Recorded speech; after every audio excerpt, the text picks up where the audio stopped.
At the time that Toni got hurt, Toni was one of the very best D linemen, not on our team, but in the entire league. I mean, he was playing at such a high level. I mean, he was in the early games that year. He was so dominant. You know, which everybody kind of dreams about their senior year and being the man, being the leader, and he's had to give that dream up. He puts on a brave face every day, even though that I know it really is painful for him.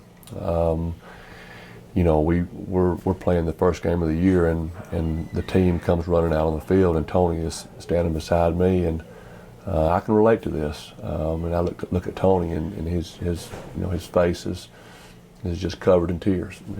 He's crying his eyes out because, you know, he realized that it's over for him. I really love Harding Bisons. I love the football team.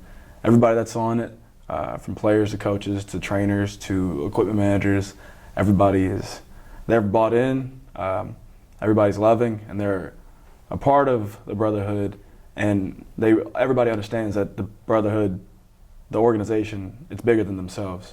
I still visualize like hitting somebody like I'm on the football field. Like I could still see it when I'm making a play.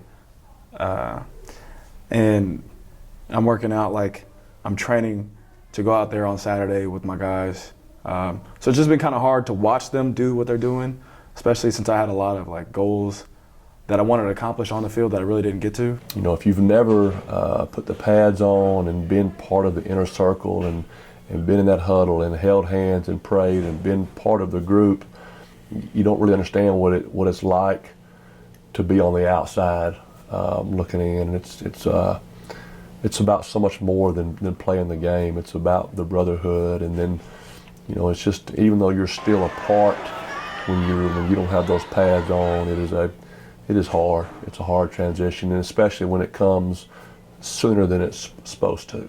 When everything happened, I was kind of worried about him at first, and but he really just embraced the role that God put him in. You know, he was a warrior on the field, and so when we knew he was coming to be a coach, we knew he was going to be a warrior there too. There's no change up with Toni.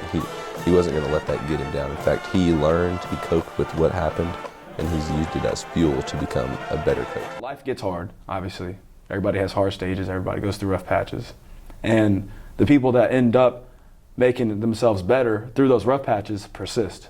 You can't just give up and not become better. You have to persist through it. You have to push through it. And this situation has really taught me that I have to keep pushing no matter what. It is a really special story of perseverance. It's a special story of overcoming. It's a special story of a young man and it you know, being willing to say, this is not about me, you know, and there's no self-pity in the picture. It's I'm blessed. This is not the path that I chose. It's the path that I've been given, and I'm, you know, how can I make the very best from this path? And you know, he's a really special young man. I love him, and his, you know, his stance, his refusal to give in is an encouragement for me.